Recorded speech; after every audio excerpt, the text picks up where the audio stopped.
கொஞ்ச நேரம் இருந்துட்டு போனேன். இருக்கட்டும்மா, மணி ஆகுதுமா, சந்தைக்கு வேற போனோமா. வாழைக்குள்ள ஆர்டர் கொடுத்துருக்காங்களா, உங்களுக்கு எடுத்து போய் கொடுக்கணுமா. மணி ஆகி போச்சு எனக்கு. அருண் பையன் வந்தா கிளம்பலான்னு பாக்குறேன், எங்க தான் போனான்னு தெரியலையே. வந்துட்டேன்ப்பா. எங்கப்பா போயிருந்த நேரம் நீ? என் கூட படிச்ச பையன் என்னப்பா உங்ககிட்ட குமார் இங்கதான் இருக்கான்னு சொல்லிட்டு. ஆமா, அவனை பார்த்து ரொம்ப நாள் ஆகுதா. அதான் என்ன பண்றான் ஏது பண்றான் அப்படி சொல்லிட்டு பேசினு இருந்தோம். பாருனே உட்கார், காஃபி போட்டு எடுத்துட்டு வரேன். அத்தா எனக்கு எதுவும் வேணாம் அத்தா. ஏன் இந்த அத்தை போற காப்பியை பார்த்தா அவ்வளவு பயமா? அப்படிலாம் இல்ல அத்தா. அத்தை போற காப்பி சூப்பரா இருக்கும். காஃபி டீ எல்லாம் குடிக்கிறது இல்ல அத்தா. நல்ல பழக்கம் தான். ஏன்னா உன் பிள்ளை உன்ன மாதிரியே இருக்குது, எது கொடுத்தாலும் வேணாம்னு சொல்லுது. அவன் அப்படிதான் காஃபி டீ எல்லாம் குடிக்கிறது கிடையாது, வீட்லயே குடிக்க மாட்டான். ஏதோ நின்ன ஊர்ல இருந்து வந்த மாதிரி நின்னே பேசி நிக்கீங்களா, உட்காருங்களா. அம்மா மணி ஆச்சுமா, சொன்னலம்மா சந்தைக்கு போனோன்னு வேற வாழைக்குள்ள ஆர்டர் கொடுத்துருக்காங்க, அது போய் இறக்கிட்டு வரணும். ஏன்னா இனிமேதான் போய் வாழை வரலாம் அளக்கணுமா? இல்லம்மா காலையிலேயே அர்த்தாச்சுமா, அர்த்த வச்சுட்டு வந்திருக்கணும். சரி உன்னை ஒரு எட்டு பார்த்துட்டு போயிட்டு வாழைக்குள்ள திரும்ப போய் சந்தையில இறக்கலாம் சொல்லிட்டு வந்தோம். ஏன்னா சந்தைக்கு போயிட்டு இங்க வரணும் லேட் ஆயிடும் இல்லையா, அதனால தான் சரி இங்க வந்துட்டு அப்புறம் போலாம்னு சொல்லிட்டு வந்தோம். அப்படியாண்ணே? முதல்ல அருண் மட்டும் தான் போய் அத்தை வீட்டுக்கு போயிட்டு வர அப்படின்னு சொல்லிட்டு சொன்னேன். சரி அது சரியா இருக்காது சொல்லிட்டு தான் நானும் வந்தேன். டேய் அத்தை கிட்ட பைய கூடுறா. மல்ல மறந்து போயிட்டேன். எந்த கத்தை இல்ல, பார்த்து அப்பா ட்ரெஸ் வாங்கியிருக்காரு குட்டி பாப்பாக்கு. நம்மள குழந்தை காட்ட வேலையில உங்ககிட்ட ஒரு நிமிஷம் குழந்தை எடுத்துட்டு வரேன். இருக்கட்டும்மா பரவாயில்ல அத்தா, அது ரொம்ப குட்டி பாப்பாவா இருக்கும், எனக்கு பயமா இருக்கும். அது பார்க்கும் போதே அழுவோம், குட்டி குட்டி கை இருக்கும், குட்டி குட்டி கால் இருக்கும். அதெல்லாம் பார்த்து பயப்படக்கூடாது. நீ பிறக்கும் போது அத்தனை நாள் தானே இருந்தா, நீ பிறக்கும் போது இவ்வளவு பெரிய பையனா பிறந்துட்டியா? எல்லாருமே பிறக்கும் போது குட்டி பாப்பாவா தான் இருந்தோம். இருக்கு ஒரு நிமிஷம் நான் போய் தூக்கின்னு வரேன். குட்டி பையன் தூங்குறானு தெரியல. குழந்தை தந்து என் கையில கொடுத்துருவாங்களா? எனக்கு பயமா இருக்குப்பா. அவங்க கையில கொடுக்க மாட்டாங்க, அது ரொம்ப சின்ன குழந்தைல, உங்களுக்குலாம் தூக்க தெரியாது. அத்தையே தான் காட்டுவாங்க, அப்படியே பார்த்துக்கோ. இப்போ நம்ம சந்தைக்கு போன உடனே அந்த மரக்கடை மாயாண்டி இருக்காருல்ல, யார் பாத்து? அதான்ப்பா அந்த ஸ்டூலு கட்லு அதெல்லாம் செஞ்சு கொடுக்குறாங்களே, அந்த கடை வச்சிருக்காங்களப்பா அந்த தெருமணில. ஆமாப்பா, எதுக்குப்பா அவங்கள கேட்குறீங்க? ஒரு கட்டில் ஒன்று செய்ய சொல்லணும்ப்பா. நம்ம வீட்டுக்காப்பா? நம்ம வீட்டுக்கு இல்லைப்பா, இங்கே பாரு அத்தை வீட்டு கட்டில் பாரு, ஒரு காலை ஆடுது. இந்த கட்டில் இனிமேல் வச்சு யூஸ் பண்ண முடியாது, அதனால புது கட்டில் ஒன்று வாங்கி கொடுத்துடலாம் அத்தைக்கு. சொன்னால் செஞ்சு கொடுத்துருவாங்களே? செஞ்சு கொடுத்துருவாங்கப்பா.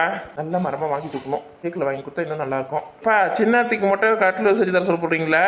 அப்போ பெரிய அத்தைக்கு தெரிஞ்சால் சண்டைக்கு வர மாட்டாங்க? அவங்களே சும்மா இருந்தாலும் நீ சும்மா இருக்க மாட்டேப்பட இருக்க. பெரிய அத்தைக்கு தெரிஞ்சால் சண்டைக்கு வருவாங்கப்பா.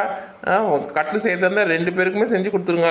கேட்டு பார்க்கலாம், பெரிய அத்தைக்கு வேணும் கட்டில் வேணும்னு சொன்னாங்கன்னா அவங்களுக்கு செஞ்சு கொடுத்துட வேண்டியதுதான். நீங்க மட்டும் தான்ப்பா இப்படி இருக்கீங்க. இந்த ஜென்மத்தில் அண்ணன் தங்கச்சியா பிறந்துட்டோம், அடுத்த ஜென்மத்தில் இதே மாதிரி அண்ணன் தங்கச்சியா பிறப்போன்னு சொல்ல முடியுமா? பிறந்தாச்சு நல்லபடியா வாழணும்ல. நம்ம கூட பிறந்தவங்க நம்ம தான்ப்பா பார்த்துக்கணும். அவங்களாம் இது வேணும் அது வேணும் கேட்கறதுக்கு கொஞ்சம் கூச்சப்படுவாங்க. நம்ம தான் பார்த்து புரிஞ்சுக்கணும், அவங்களுக்கு என்ன வேணுமோ செய்யணும். சரிப்பா, தங்கச்சி நல்லா பார்த்துக்கணும், புரிஞ்சுதா? சரிப்பா சரி உட்காரு. இப்பதான் இந்த கட்டிலோட காலு சரியில்லைன்னு சொன்னீங்க, என்ன உட்கார சொல்றீங்களா கீழே விழறதுக்கு? அதுக்குதான் ஒரு கல்லு முட்டு குத்தி வச்சிருக்கோம், விழ மாட்டேன். உட்காரு. இப்போ வேணாம்ப்பா நான் உட்காரல. நானே இவ்வளோ நேரம் இந்த கட்டில உட்காந்து இருந்தேன், இப்போதான் எழுந்திரிச்சேன். ரொம்ப நேரமா உட்காந்துருக்கேன், கால் சுருக்கு பிடிக்கிற மாதிரி இருந்துச்சு, அதனால தான் எந்திரிச்சு நின்று இருக்கேன். நீங்க வேணா உங்க தங்கச்சிக்காக கீழே விழுந்தா கூட எந்திரிச்சு அப்படி நிப்பீங்க, எதுவும் நடக்காத மாதிரி. என்னால அப்படி இருக்க முடியாதுப்பா. சொல்லுமே அல்லாதடி பட்டுக்குட்டி அல்லாதடி, செல்ல குட்டிடி நீ, தங்க குட்டிடி நீ. இங்க பாரு யார் வந்திருக்கா பாரு. எப்பா குழந்தை ரொம்ப சின்ன குழந்தையா இருக்குப்பா. இந்த கை கட்டு வேணாத்த, நான் அப்படியே பாத்துக்கிறேன். உனக்கும் கல்யாணம் ஆக போகுது, உனக்கும் குழந்தை குட்டி எல்லாம் பிறக்க போகுது. இப்ப போய் குழந்தை தூக்கத்துக்கு பயப்பட்ட எப்படி? கை கட்டு. வேணாத்த கிலோ போட்டுற போறேன்னு பயமா இருக்கு. சும்மாவே பயப்படுவான். ஏதாவது சதீஷ் கூட பிறக்கும் போது இப்படிதான் இருந்தானா? சதீஷ் மாதிரியே இருக்கான் பாருங்க. அதே கண்ணு, அதே மூக்கு, அதே வாய், எல்லாமே அப்படியே சதீஷ் மாதிரியே இருக்கு. இப்போ சதீஷ் மாதிரியே அறந்தவாளா இருக்கும்னு நினைக்கிறேன். ஆமாண்ணே, அவனை மாதிரியே அப்படியே அழுவது தெரியுமா? நேரமா தூக்கி வச்சுன்னு இருக்கணுமா? அம்மா தூக்கியே வச்சுருந்தா இருக்கிற வேலை யார் செய்யறது? வசந்தி வேலைலாம் வாங்காதம்மா, கொஞ்ச நாள் போட்டுமா, தண்ணிலாம் கை வைக்க கூடாத. ஐயா நான் தான் வேலை வாங்கினேன், வேலைலாம் எதுவும் வாங்கல. அப்ப கூட தூக்கி வச்சுனே இருந்தா எப்படி இருக்கும்? அம்மா பிறந்த இன்னும் 2 நாள் கூட முழுசா முடியல, அதுக்குள்ள எவ்வளவு கம்ப்ளைண்ட் இந்த குட்டி பையன் மேல. எப்பா நம்ம பார்த்து வாங்கின அந்த ட்ரெஸ் ரொம்ப பெருசா இருக்கும் இருக்குப்பா அந்த பாப்பாக்கு. குழந்தைலாம் சீக்கிரமா வளர்ந்துடும், அதெல்லாம் கொஞ்சம் வளர போட்டுக்கு கரெக்டா தான் இருக்கும். ஓ அப்படி சொல்றீங்களா? டே குட்டி பையா, உனக்கு பேர் நிறைய ட்ரெஸ் வாங்கி வந்திருக்கோம், தினம் ஒண்ணு போட்டுக்கா. இப்ப வந்ததுல இருந்தே 6 ட்ரெஸ் மாத்தியாச்சு. ஒரு நாளைக்கு எப்படி ஒரு 10 ட்ரெஸ் தேவைப்படும் போல இருக்கு. 10 நிமிஷத்துக்கு ஒரு ட்ரெஸ், 10 நிமிஷத்துக்கு ஒரு ட்ரெஸ் மாத்தினே இருப்போம். சின்ன குழந்தைலாம் அப்படிதான் இருக்கும், அப்பப்போ நினைச்சிரும். இவன் ரொம்ப சின்ன குழந்தையா இருக்கான்ல, அதனால துணி போட்டு வச்சுன்னு இருக்கோம். அதனால நிறைய துணிலாம் ஈரமாயி போகுது. அதான் கடையில் ஏதோ ஒன்று விற்குமே, அது போட்டோன்னா ஈரமாவாதுல்ல? அதெல்லாம் சின்ன குழந்தைக்கெல்லாம் போடக்கூடாதுப்பா. அதெல்லாம் போட்டால் வச்சுக்க ரேஷஸ் மாதிரி புண்ணு மாதிரிலாம் வரும்.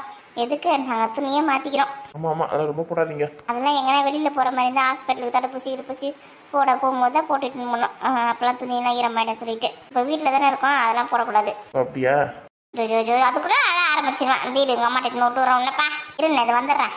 போமா பசிக்குது போல இருக்குமா. பாலை குடிக்கிறேன், உச்சா போறேன், அதுக்கப்புறம் திரும்ப பசி வந்துடுது. சரி வசந்தி, உன் பிள்ளைக்கு பால் குடுறி, அழ ஆரம்பிச்சிருது. சதீஷுக்கு விளையாடுறதுக்கு ஆள் கிடைச்சிருச்சு. இனிமே சதீஷ் பிஸி ஆயிடுவான். எப்பா சதீஷியே மிஞ்சிடுவான் போல இருக்கு. என்ன அழுது பத்தியா? குழந்தைலாம் அப்படிதான் இருக்கும். சரி அருண், அந்த பையன் அத்தை கிட்ட கொடுத்துரு. இந்தாங்க அத்தை, வாங்கவே மாட்டேங்கிறீங்க. கொடுப்பா என்ன 5 ட்ரெஸ் இருக்குது? ஆமாம்மா, சொன்னேன்ல குழந்தைங்க நிறைய ட்ரெஸ் வாங்கியிருக்கேன்னு. ஒன்று விலை அதிகமாக இருக்கும் போல இருக்கே. விலைலாம் ஒன்றும் அதிகம் இல்லைம்மா, கம்மியான விலை தான். நல்லா இருக்கு நேத்து நின்னா. ஸ்நாக்ஸ்லாம் கூட இருக்காத்த சதீஷுக்கு சஞ்சுக்கு. சரிப்பா இதுக்கோ குழந்தைக்கு மட்டும் ட்ரெஸ் வாங்கியிருந்தா போதாதா? ஸ்நாக்ஸ் எதுக்கு வாங்கிருந்து காசு வேஸ்ட் பண்ணிருக்கீங்கன்னு தெரியல. எப்பா கேட்டுனீங்களா, எதுக்கு ஸ்நாக்ஸ் வாங்கிட்டு காசுலாம் வேஸ்ட் பண்ணீங்கன்னு அத்தை கேட்குறாங்க.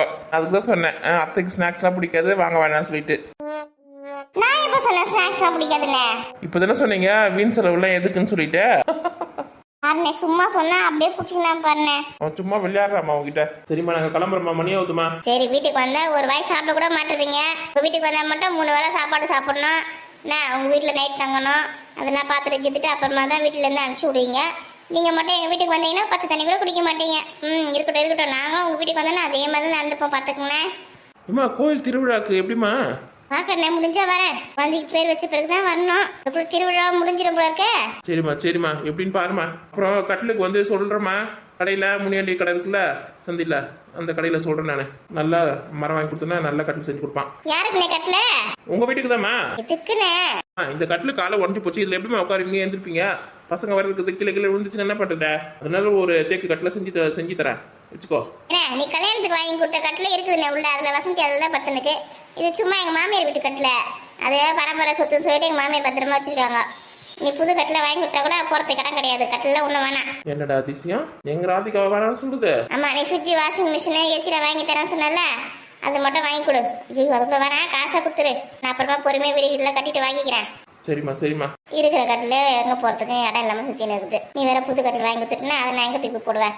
போட்டுட்டு அப்புறம் நடக்க கூட இடம் இருக்காது, படுக்க இடம் இருக்காது, உட்காரத்துக்கு இடம் இருக்காது, பசங்க விளையாடுறதுக்கு இடம் இருக்காது. ரொம்ப கஷ்டமா போயிடும். வேணாம் நான் வீடு கட்டின்னு அப்புறமா சொல்றேன். என்ன அப்புறமா எனக்கு வாங்கி கொடு புது கட்டில. சரிம்மா உங்க இஷ்டமா. அருணா காசு கொடுத்துனேன் எங்கப்பா? வச்சிருக்கப்பா, அத்தை கிட்ட கொடுத்துருப்பாத. சரிப்பா இந்தாங்கப்பா, அத்தை கிட்ட கொடுத்துருப்பா. இந்தாங்க அத்தை. என்ன ஃப்ரிட்ஜ் வாஷிங் மிஷின் ஏசிலாம் வாங்கிறது காசா? அதுக்கெல்லாம் அண்ணா அப்புறம் தரமா, ஒரு 10 நாள் 15 நாள் போட்டோம், காசு வர வேண்டியது இருக்குது. அந்த உணவு வந்து கொடுக்குறேன். சரிண்ணே. இது வந்து வசந்திக்கும் குழந்தைக்கும் பார்த்துக்கிறதுக்கு நல்ல சாப்பாடு செஞ்சு போடு. அப்புறம் செலவுலாம் இருக்கும்ல, அதெல்லாம் பார்த்துக்கோ. மளிகை சாமான் வேணும்னா என்னென்ன வேணும்னு ஃபோன் பண்ணி சொல்லு, அண்ணா வேணாந்து கொடுக்குறேன். மளிகை சாமான் எல்லாமே இருக்குண்ணே. அரிசி மட்டும் ஒரு மூட்டை வேணும், பொன்னி அரிசி இருந்தால் நல்லா இருக்கும். அப்படியாம்மா? சரிம்மா, கிட்ட சாயங்காலமா கொடுத்து அனுப்புறேன். சரிண்ணே. இந்தாங்க அத்தை. ஏன்னா மாடும் கண்ணு அனுப்புறேன்னு சொன்னீங்க, எப்போ அனுப்புற? மாடும் கண்ணு ஞாயிற்றுக்கிழமை ஓட்டின்னு வரமா. சரிண்ணே. எப்பா நம்ம வீட்டு மாடு கண்ணை கொடுக்க போறீங்க? ஆமாப்பா, அத்தைக்கு வந்து பால் வந்து வெளியில தான் வாங்குறாங்க. நம்ம மாடு கண்ணை கொடுத்தோன்னு வச்சுக்கேன், அத்தை வந்து வீட்லயே பால் கறந்துப்பாங்க. அவங்களுக்கு நிறைய பால் தேவைப்படுது இல்லை, அப்புறம் அக்கம் பக்கத்தில் கொடுத்தா கூட காசு கிடைக்கும். அத்தை பாவம் இல்லைப்பா, நம்ம வீட்டில் தான் 10 மாடுக்கு மேலே இருக்குல்ல, அத்தைக்கு ஒரு மாடு கொடுத்துடலாம். சரிப்பா. ஏம்மா காசு எதுக்குன்னா தேவைப்பட்டதுன்னா ஃபோன் பண்ணுமா, அனுப்பிச்சி விட்றேன் காசை.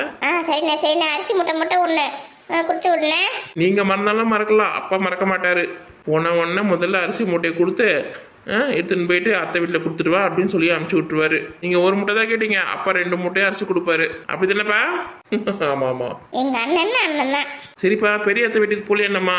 பாருங்கண்ணே, இங்கே நம்ம பேசினிருக்கோம்.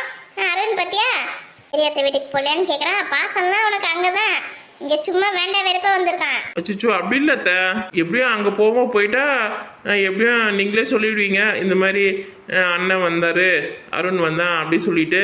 அதுக்கப்புறமா ஃபோன் பண்ணி திட்டுவாங்க பெரிய அத்தை, ஏன்பா அங்கே வந்தீங்களா, எங்கள் வீட்டுக்கு வரலையா, எங்கள் வீட்டெல்லாம் மறந்துட்டீங்களா, போயிட்டீங்களா அப்படின்னு சொல்லிட்டு திட்டுவாங்க.